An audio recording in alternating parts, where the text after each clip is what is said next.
Uh,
I'm putting dinner in.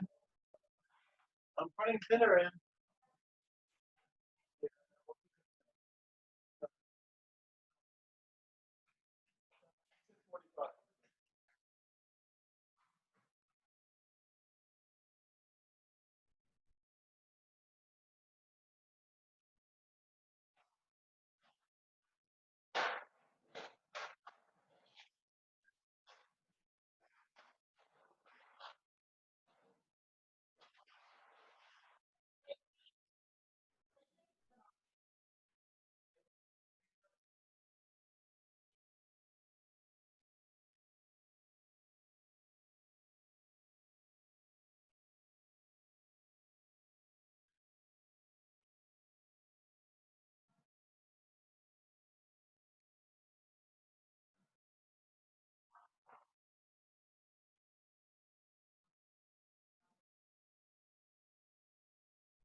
mommy. You forgot to show it to mommy.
So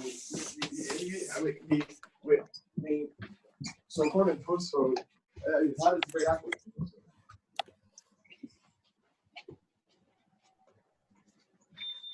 We just only get a Tosfot fits into all this. Like we have the zero. We don't get a copy.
Should I go?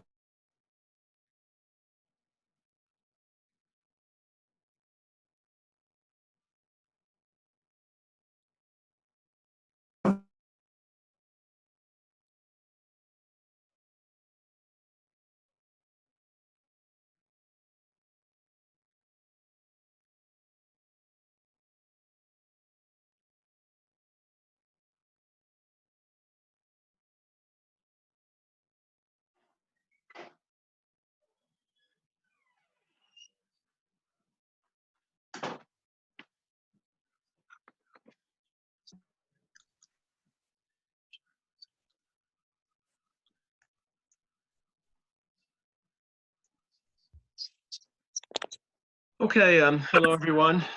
It's March 18th, and obviously HaKadosh Baruch Hu is challenging. It's gonna mute everyone so that everyone can listen properly. Challenging us, challenging our generation. Every generation has its own challenges. This is obviously one of our challenges. As I mentioned to a boy yesterday who was very distraught when he had to leave yeshiva, said, would you rather the challenge of 220 or the challenge of 1940? And just put a little perspective on it, and hopefully 15, 20 minutes a day at this time, we'll try to gather our perspective. And I just want to put a setting here. Welcome, a lot of different people that are joining, the boys in yeshiva, who I want to give you all a yasher koach for continuing not just the side shiurim, but the shir yomis, the daily shiurim are continuing strong with Zoom, and we're continuing to learn Bava Basra. boys who I'd like to welcome as part of our yeshiva and part of our family, boys who've been accepted and are coming next year.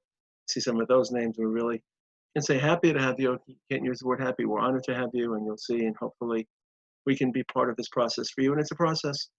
I recommended to one of the boys who left yesterday, and I said this in yesterday's share, take a diary, sit down every day, just write a few lines about how this day and this unique experience of being at home and being in quarantine, which we're all going to be at some point, how it's affecting you, what you're learning about yourself, what you're learning about your culture, what you're learning about civic responsibility, instead of just sitting there and holding your breath and saying, wow, it's terrible, I can't.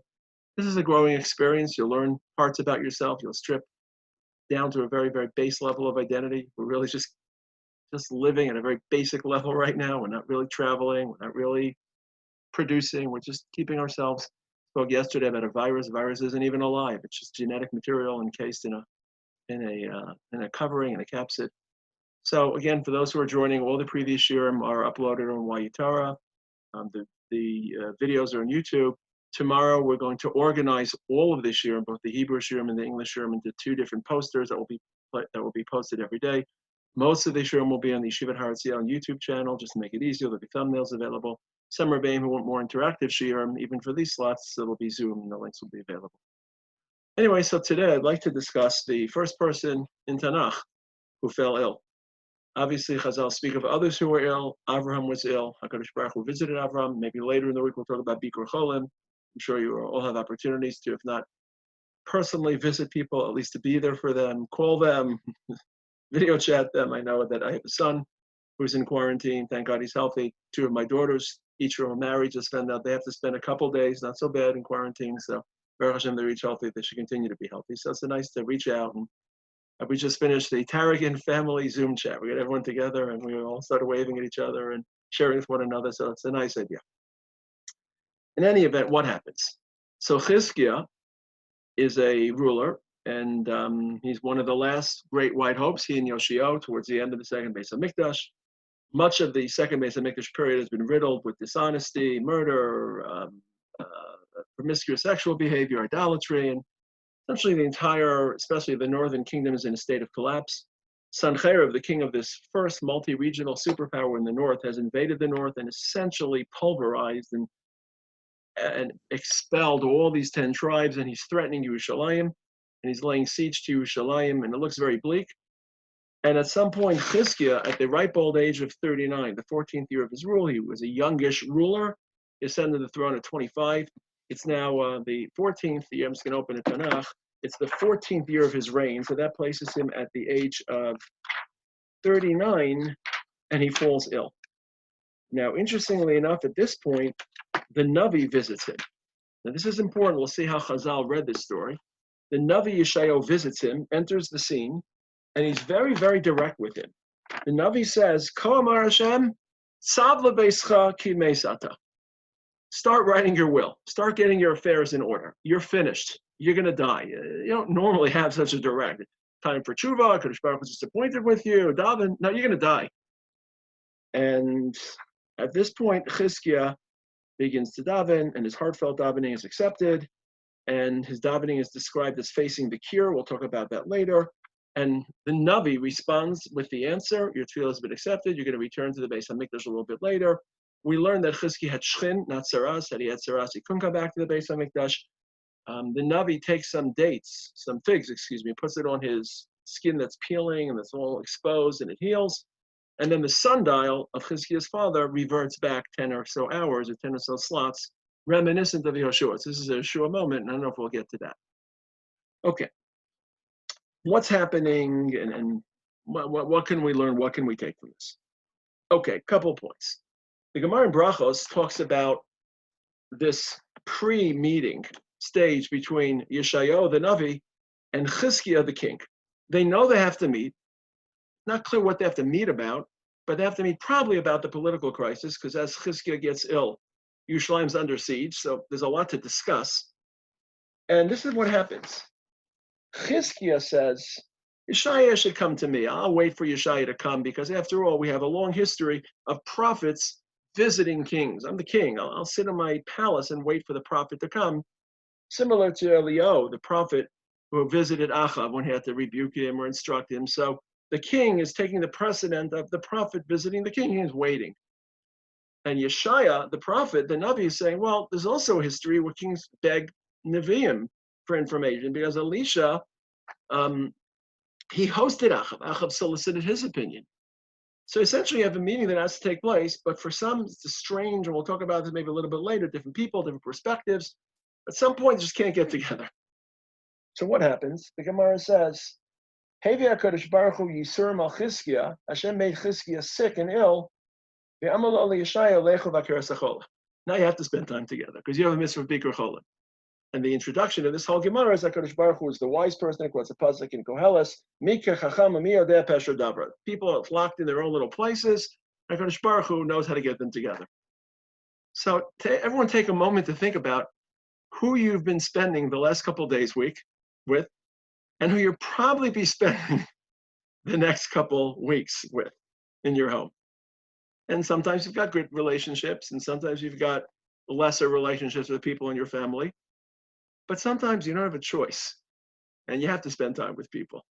And we can't run away to screens, and we can't run away to far-off places, we can't run away to etc. So Yeshaya is uncomfortable initiating, and Chizkiah is uncomfortable initiating. And HaKadosh Baruch Hu says, now you're going to spend time together, and you're going to talk to one another. And it's a chance for relationships to grow, for relationships that don't grow, but to reach a point where you're able to live together and appreciate one another. And there's no outlet. You can't run anywhere. And sometimes we run away from, and legitimately, sometimes we have to run away from painful situations and not running anywhere. And good lesson for all of us, 20-year-olds, 40-year-olds, 55, it's a good lesson that we have to make do with our relationships and invest in them. And the Gemara highlights that. Now, what's interesting about this story is that Yeshaya runs into the room, informs Chizkiah of his pending death, but we don't really know why he's being imperiled. There's no chait, there's no sin, it's not obvious. If you compare this to Sdom, the Torah introduces the reason they're condemned to death. Anshe Sdom, Ra'im v'chataim. When it comes to Nineveh, it's clear. Those of you who are familiar with Shmuel Bet, when Shmuel visits David, it's clear it's on the heels of the Eishes Ish. So it's unclear why Chizkiah fills in. We'll talk about this a little bit later, but it's not always obvious why people suffer. And I'm sure a lot of people are going through questions and what is this based on? And I wrote an article that'll be published in certain Jewish weeklies this coming Shabbos about not how we're responding to it or what this teaches us in our response, but how did our culture create coronavirus? Like, obviously, we didn't genetically engineer a virus, but what about our culture created the situation that allowed this virus to run rampant, and how are we supposed to study our own culture and adjust to our own culture? But no one really did anything terrible. There's no, and God forbid, don't listen to any of these terrible voices.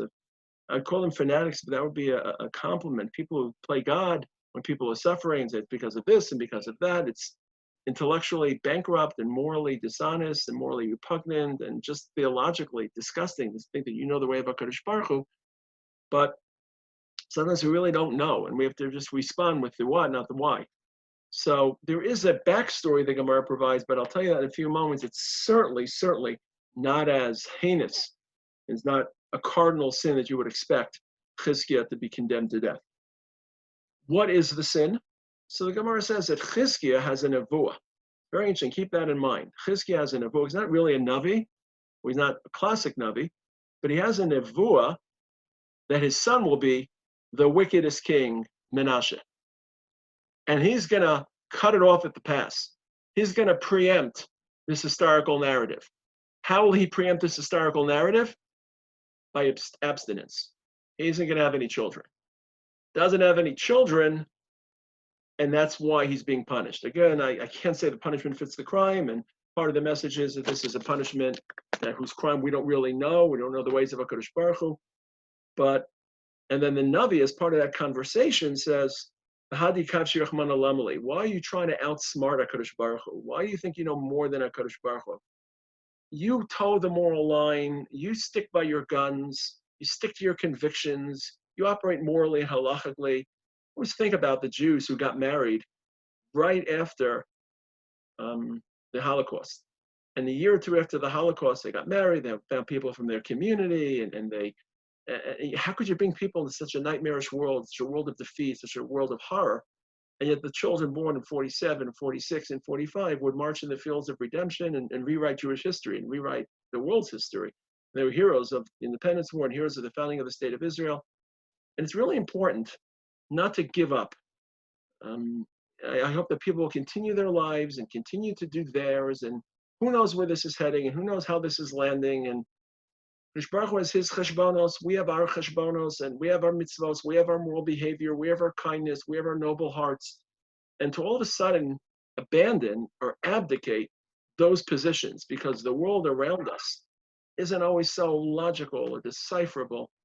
Remember that Moshe's father Amram, under the situations that were pretty gloomy because the Egyptians were tossing babies into the Nile, can't get worse than that. You can't get more nightmarish. Amram, Moshe's father, essentially separates from Yocheved, whether it's a formal divorce or not, and Miriam intercedes with a similar message that Yeshaya delivers to Chizkiah hundreds of years, thousands of years later. You don't know. And of course, Amram returns to Yocheved, gives birth to Moshe. Whole world changes in a flash. So there's one thing that, I'll alluding to this a little bit later, there's one thing to realize: the world does change quick. Think about where you were 2 weeks ago, think about where you are now. Who knows where we'll be in 2 weeks? Hard to know. This is uncharted territory. So lesson number one is Hashem places people together in ways that they are not necessarily able or interested in establishing on their own. Number two, sometimes there isn't a chait, not one that we can access. So don't simplify Kadosh Baruch Hu. Number three, don't outsmart Kadosh Baruch Hu. Number four, and this is really the most important one. Actually, yeah, it's the most important one. I just want to make sure that I'm following. What's this face-off between Yeshaya and Chizkiah? Because they're different people. They're on different wavelengths. They don't want to necessarily initiate the process. Yeshaya is a Navi, and a Navi predicts the future. And Yeshaya knows that this Gezerah has already been delivered. So when Chizkiah is looking for solutions, and before he finds the ultimate solution, which I'll mention, he said, well, I got a better idea. Maybe I'll start a family now. And you know what, Yeshaya, let me marry your daughter because she's a righteous woman. She's your daughter. We'll overturn this Gezerah. Shai says, no, the Gezerah has already been implemented. You can't change it because he's a Navi. And Chizkiah says, I will change it because I'm going to daven. And this is a snapshot. It's so crucial because as much as the future has already been established, Tefilla can change it. Now, we don't have Nevi'im today to tell us the future. But we have modern day Nevi'im, and you have to really be careful to listen to them and not to be crushed by their messages. What is the modern day Nevuah? It's called statistics.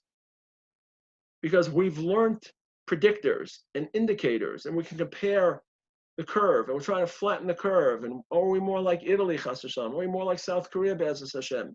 How, what, patterns, movements, social distancing. And we live in a world in which we try to predict the future through statistics, and statistics are helping us and assisting us to try to envision a future that's almost impossible for us to imagine. Where would any of you be without statistics? We'd be laughing through this. We'd be almost mocking all the warnings of the leaders. What are we talking about? Thousands of people are going to die. 50,000. What are you talking about? But the statistics, we trust statistics, and they lead us. And the statistics pretty much can predict what will happen based on X amount of population, Y amount of methods. But we can also change those statistics. And the statistics will only establish the future unless we intervene with our tefillos. So this is real. And this will never happen again in our lifetimes. And there are thousands and thousands of people who will die. And no one can really determine who will or who won't, because it's all just measures and steps. This is collective. We're all in the same boat. What we can do is we can daven to HaKadosh Baruch Hu as hard as we can and as sincerely as we can. And the language of the Gemara is, Afilu cherev chada munachas al tzavar shel adam. Even if the knife is literally lodged right next to the vein, al yimna adam min harachamim. Don't give up. Now, how does Chizkiah daven? Point number 5. The Gemara says in Brachos, Yudam and Beis, Vayas, it's based on the Pasuk. Vayas, this is in Yeshaya. There's a parallel story in Yeshaya Lamed Ches. I was reading from, of course, Malach and Beis, Parak Chaf, where the primary story is, or Parak Yutes. But the Pasuk in Yeshaya, Parak Lamed Ches, Vayasev Chizkiah Panav El Akir. He places his face to the wall, Vayispalel Hashem. Well, first, I'm sure a lot of people are davening next to walls. We don't have the minyanim. This is the wall that I'm davening next to. You can see my stender, little corner with my svarim, and just trying to daven to HaKadosh Baruch Hu, saying Avinu Malkeinu as sincerely as I can. But there's a metaphor here, Vayispalel El Hakir. The Gemara says, Al Iskei Kir. He thought about the Beis HaMikdash. He said, HaKadosh Baruch Hu, I have so many zechuyos. My great-grandfather, David HaMelech, built you this palace. Palatial, gorgeous, ornate, decorated, Iskei Kir, walls and openings and entrances and chambers. And he thought about the woman who helped Elisha, the Isha Shunamis, who put up a little room for this prophet, and she was spared. Her son was resuscitated in the story of the Isha Shunamis, so she gets schar. Sometimes we pray and we feel like we have nothing. We have nothing to give HaKadosh Baruch Hu. Where is mercy? We say, HaKadosh Baruch Hu, just help us. Shma Koleinu, Krarog Zardinenu, Mernam Magefim Menachal Asecha. But sometimes we have zchuyos, and we just don't realize that until it's crunch time, until we think about them a little more. So Chizkiah didn't realize, just daven HaKadosh Baruch Hu, because look where I come from, and look at my reign, which is one of the few periods of virtue and religious commitment. So what do we have to daven with when we try to ask HaKadosh Baruch Hu in 2020 to spare us? Because that's what we're davening for. We're davening for our lives. And again, I don't want to sound too morbid, Chas Hashem. Most of the boys listening are not in any danger. You're safe. You're healthy. You're young. It's a lesson in civic responsibility. It's a lesson of stepping out of yourself and trying to protect as many people as we can. Since 1940, over the last terrible nightmare that humanity faced, the Jewish people have accrued two incredible zechuyos, and they matter. But they only matter if you think about them. One is, after the devastation of the Holocaust, we kept our faith. And that's not a small token. That's not insignificant. And you should daven HaKadosh Baruch Hu, we are loyal to you. Asay leman boy va'eshav amayim akidush shmach. Asay leman harugim al shem kachach. And it's our zechus, and we deserve to be spared. And since we are the vanguard of humanity and we have our country back and people are watching, we deserve that those zechus should be used for ourselves and for everyone. Every basar v'adam. And second of all, what other zechus do we have? The manner in which we have built our beloved state of Israel for the last 70 plus years under such opposition and such hatred and such contempt and such unimaginable odds. That's a zechus. The people have sacrificed their lives to build Eretz Yisrael. So think about Chizkiah, all of a sudden realizing, oh my goodness, I've got all these zechuyos. And we have them as well. And let them float through your mind as you dive into the Rabbanu Shalom and say, well, this isn't 1940. It isn't 1830 during the cholera outbreak. I spoke about that a few days ago. And it's not the 14th century or the 15th century during the Black Plague. We're in a different stage of history, and now we're davening not just based on schusavos, as Chizkiah did, and not just based on our own personal behavior, but based on what we feel the state of Israel and the recovery from the Holocaust represents to us. And of course, Chizkiah is healed, and on the third day, he ascends to the Beis HaMikdash. And on the third day, 180,000 Assyrian soldiers die Pesach night. In a plague, an epidemic. We don't wish suffering on anyone, but the enemies who are ready to ransack Yerushalayim. That's how quickly the world can change.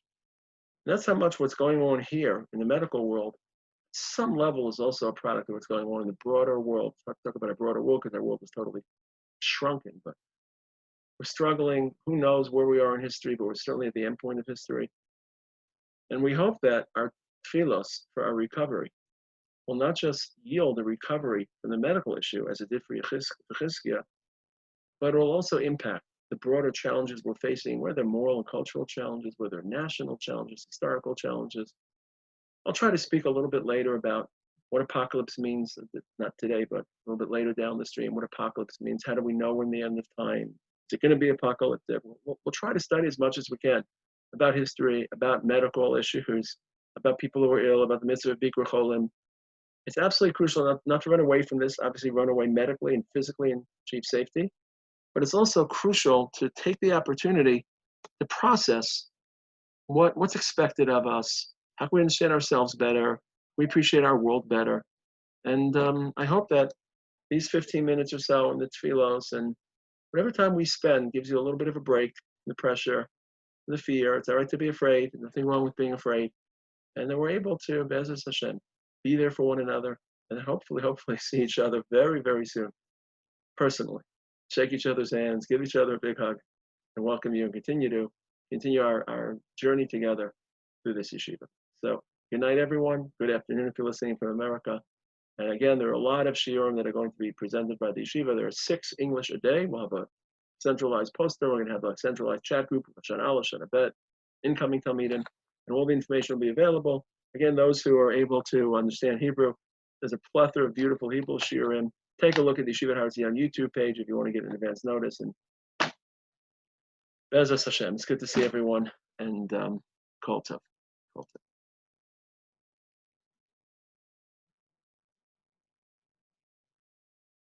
Thanks, Rebbe. You are welcome. I'm unmuting anyone. If anyone wants to have a quick message, unmuting everyone. Oh, Danny, I like the hood. Who else is around? No one else. Okay, everyone's running away. Okay, good to see you, Danny. Good to see you, Pranim. Good to see you, Rebbe. Okay, see you tomorrow. Be'ezus Hashem.